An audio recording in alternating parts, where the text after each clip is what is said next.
Agora são 8h22. Vamos falar sobre o motim dos policiais militares no Ceará.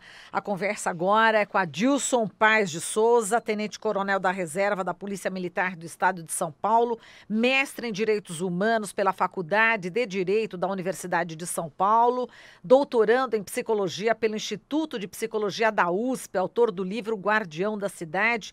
Também é pesquisador visitante da Norwegian Policy University College em Oslo. Olá, Adilson, bom dia. Prazer falar contigo.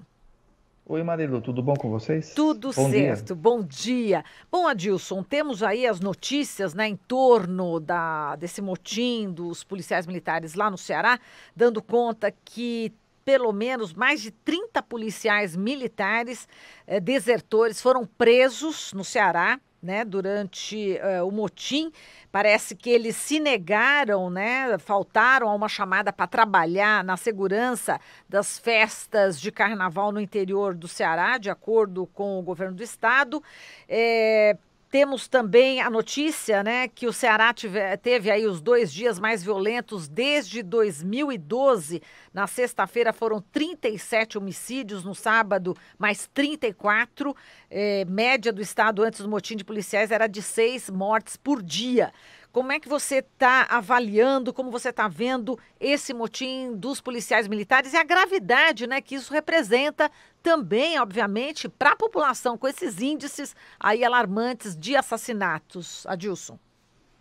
Olha, Marilu, obviamente que eu vou falar, eu não tenho elementos para analisar com profundidade o que está acontecendo lá no Ceará, mas o que a gente consegue ver, e eu, um pouco com a experiência que eu tenho de ter sido policial militar por 30 anos, é que, primeiro, um movimento dessa natureza não acontece da noite para o dia. Havia um foco de insatisfação e havia uma evidente quebra de autoridade mesmo, né? E de disciplina. Não estou aqui querendo ser extremamente rígido, mas toda organização tem que ter uma autoridade e uma disciplina. E esse é um fenômeno que, pela natureza e pela dimensão do que está acontecendo agora, é algo que já tenha sido quebrado há muito tempo, né? Lideranças, outros assumiram o comando do efetivo. E não necessariamente as lideranças formais, oficiais, estabelecidas de acordo com, usando um jargão, uma expressão militar, de acordo com a cadeia de comando. Existe um vácuo de autoridade aí. Algo demonstra que o comando dos policiais não estava representando os anseios dos policiais. Aí você pergunta para mim, é legítimo então eles terem feito isso aí? Não, não é legítimo. Esse vácuo, essa falta de sensibilidade permitiu também que outras lideranças tivessem ascendência sobre os policiais e estabelecessem um outro padrão de relacionamento e de atitude. O que acontece no Ceará é inadmissível, não é algo que se possa dizer que pertence a uma corporação, é algo de bando, de quadrilha. Não tem o que falar para defender essas pessoas. Até mesmo, Marilu, porque eles estão usando o patrimônio público da pior maneira possível. Eu, você, todos nós pagamos para essas pessoas utilizarem viatura, armamento e equipamento para dar segurança e não para produzir atos de selvageria e de vandalismo. Não estou dizendo que eles não devam pleitear por melhores condições de trabalho e melhores salários. Todos devemos. Claro. Mas existem maneiras. Porque a democracia é um regime também de responsabilidade. Ninguém pode sair fazendo o que bem entende. Eu acho que 30 presos é pouco. Merecem mais pessoas serem presas, mais pessoas merecem ser expulsas da corporação. Eu só espero que dessa vez, Marilu, não tenha o que já aconteceu vezes anteriores, as tais anistias, né? Onde as Assembleias Legislativas e o Congresso Nacional e os respectivos poderes executivos sancionam anistias a policiais grevistas. Todos que praticam um ato têm que ser responsáveis por esse ato. Se a pessoa decidiu fazer uma manifestação dessa natureza, com esse grau de violência, de vandalismo, ela tem que assumir, isso é qualquer pessoa, tem que assumir pelo ato que praticou. Existe um mínimo necessário de civilidade que foi quebrada. Me preocupa, Marilu, o número de mortes.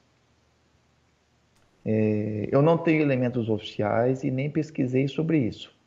Mas você vê que os grevistas eles estão usando de todo e qualquer artifício vil para chamar a atenção e para tentar valer o pleito deles, né? Eu acho que valeria uma linha de investigação séria para ver se o número de mortes não está relacionado com a atuação dos grevistas. De repente, a ideia é passar criar um ambiente de caos total com uma forma de pressão para o governo ceder às reivindicações. A reivindicação não, a chantagem dessas pessoas. Bom, aí é extremamente grave isso, né, Adilson? Extremamente grave, Marilu. E outra, eu acho que esse tipo de manifestação é um efeito do militarismo vigente nas polícias militares. Ao ter a estrutura semelhante à do Exército Brasileiro, você tem as relações interpessoais, você pode ter, porque nem em todo lugar acontece isso, as relações interpessoais estabelecidas da pior maneira possível, dentro de uma rigidez e um autoritarismo que bloqueia a troca de experiência, impede o compartilhamento de ideias e faz com que o pleito do subordinado chegue até o superior ou seja reconhecido como um pleito. Então, eu acho que é um bom momento para a gente analisar também essa questão no militarismo. O grande problema que eu vejo é quando você fala em desmilitarização da polícia, os oportunistas de plantão, e são maldosos, eles logo vêm com a teoria do caos, né? E é interessante isso que eu vou te falar, porque o que os defensores da militarização falam? A desmilitarização significa a quebra da hierarquia e disciplina, significa o caos, significa que ninguém vai cumprir ordem, significa que o policial não vai trabalhar.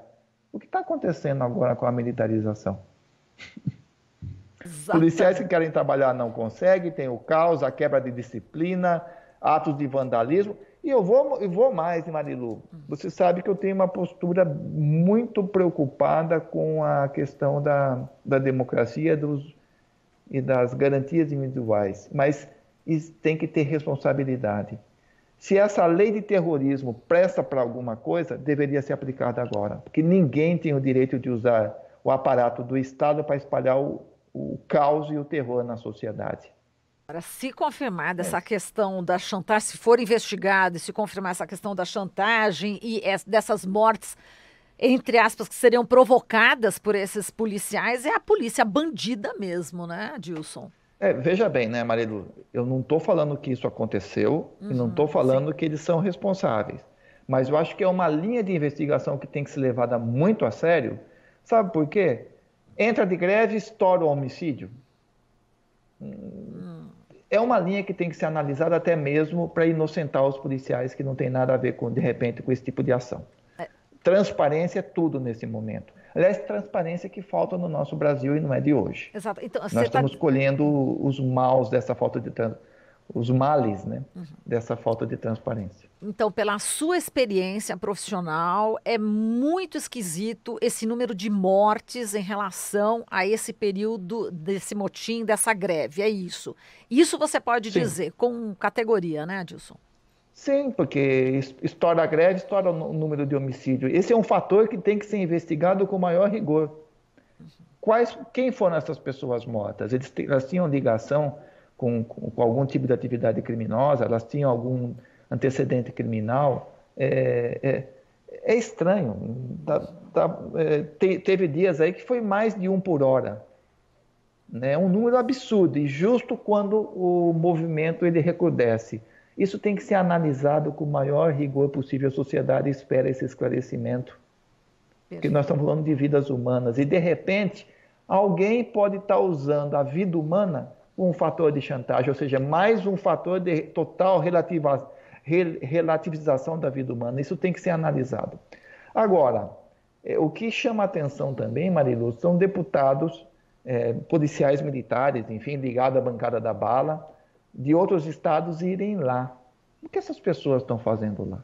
Que tipo de apoio eles estão dando para essas pessoas? Os policiais, e aqui eu faço um apelo aos policiais que estão participando desse movimento, eles que tomem muito cuidado, porque eles podem estar sendo manipulados por outros interesses políticos eleitoreiros. Importantíssimo esse ponto, né? Porque tem o sargento Ailton, não é? Enfim, diga. Não, eu só ia te acrescentar aqui o posicionamento aí de uma das lideranças, né, que é o sargento Ailton, que é ligado ao bolsonarismo, né? Só acrescentando. A gente tem que tomar cuidado para não acusar ninguém de algo. Mas eu estranho essas pessoas que se dizem respeitar os interesses da tropa, utilizarem os policiais nesse tipo de atividade, que eles sabem que sofrerão retaliação. Eles sabem. De repente tem alguém aí visando um projeto político pessoal e está utilizando as outras pessoas. Não estou falando que essas pessoas que entraram nessa conversa e estão atuando dessa maneira são santas e não merecem ser punidas. Mas, de repente, o grau de insatisfação, de necessidade é tão grande que leva elas a serem utilizadas e manipuladas por essas pessoas. Se alguém tem algum respeito pelo policial militar, se alguma liderança, algum político que representa alguma bancada que tutela os interesses dos policiais militares estão realmente com os policiais militares, eles devem ter maior responsabilidade sobre os seus atos e zelar pelo bem desses policiais militares, inclusive falar, vamos fazer algum tipo de movimento? Ok, vamos fazer, mas vamos ter limite para não nos prejudicar. Exato, a gente está falando... E não usar. Porque no frigir dos ovos, Marilu, quem que vai ser prejudicado? O policial que tá lá praticando atos de vandalismo e merece ser punido como qualquer outra pessoa da sociedade, mas o deputado tem a sua imunidade, ele não é punido. Verdade. Você que é o vereador, né? O vereador pelo partido... O vereador, o deputado, sei lá, quem quer que seja. Agora, né? Esse ambiente, né? Como você logo no começo falou, isso aí não é uma ação que foi de repente, parece que foi planejada. E com esse ambiente, né? Temos um presidente da República, né? Que é o Bolsonaro, nitidamente, né? Ligado aí contra, né? As manifestações dele, né, são contra aí essa questão de direitos humanos, em favor aí da polícia, tanto que ele sempre coloca, né, aquela mão com arminha. O Carnaval está aí para também, né, que denunciou toda essa questão. Não existe esse ambiente, né, propício para esses policiais, esses maus policiais fazerem isso e tipo, né, como você falou, vamos ver essa questão da anistia, né, porque depois não vai dar em nada, deixa que a gente segura. Dá essa impressão, Adilson? Dá, pode ser sim, pode contaminar o ambiente. Eu não estou aqui falando que o Bolsonaro é responsável pela greve, não tenho elementos para afirmar isso. Mas que o discurso bélico e esse discurso de morte, de eliminação, ontem ele assinou o decreto para envio da tropa da Força Nacional de Segurança e aproveitou o momento para falar mais uma vez de excludente de ilicitude. O que ele está falando nesse momento é o seguinte: se a tropa federal for lá eliminar um policial militar de greve, então tudo bem, está aplicando excludente de ilicitude, ou seja, a fala dele é contrária aos próprios policiais. Não é eliminando pessoas que nós vamos resolver os problemas. Só que muitos policiais, de maneira incauta, eles acabam embarcando nesse discurso de virilidade, de truculência, de morte, como se alguém que apregoasse isso. São várias pessoas na sociedade que falam isso, utilizam esse tipo de discurso. Apregoasse o bem-estar. Eu queria que esses senhores que apregoam a morte e a eliminação, que o policial tem que matar, visitassem depois os policiais, os familiares do policial militar que se matou, ou que está preso, para ver a desgraça que é na família dessas pessoas. Não estou nem falando da desgraça dos civis mortos, e também não estou relativizando que um vale, comparando que um vale mais do que o outro, não é isso. É de uma irresponsabilidade, porque veja bem, Marilu, olha que interessante, né, esse discurso contra os direitos humanos. Toda manifestação que pleiteia um bem-estar, uma melhoria nas condições do trabalho, uma manifestação que está visando a afirmação de algum direito humano. Exato. A dignidade, o salário, um ambiente de trabalho digno.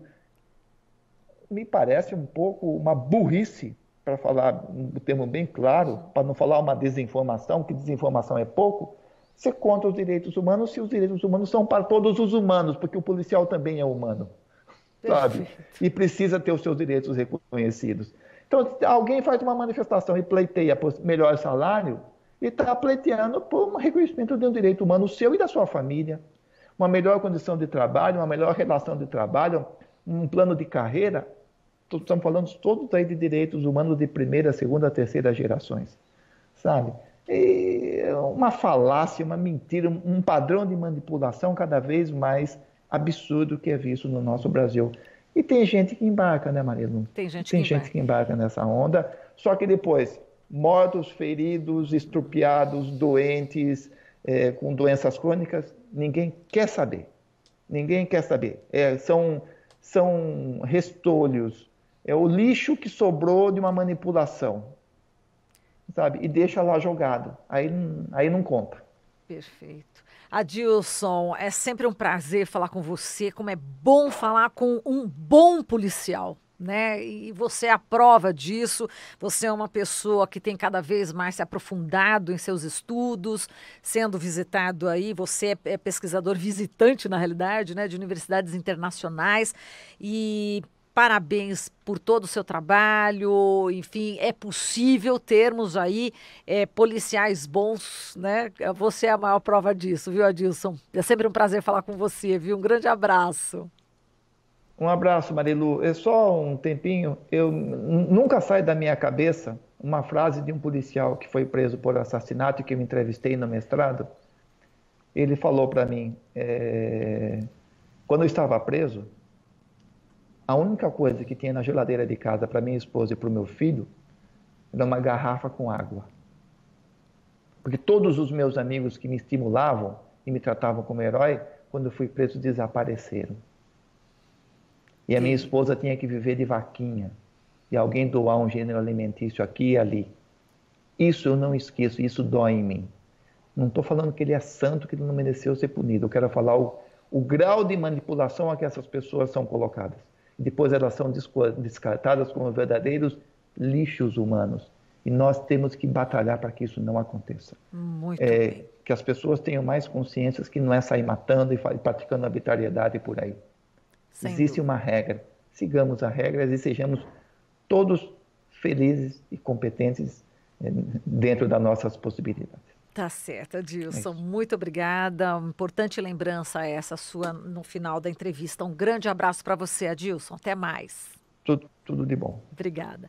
Falamos aqui com Adilson Paes Souza, tenente-coronel da Reserva da Polícia Militar do Estado de São Paulo.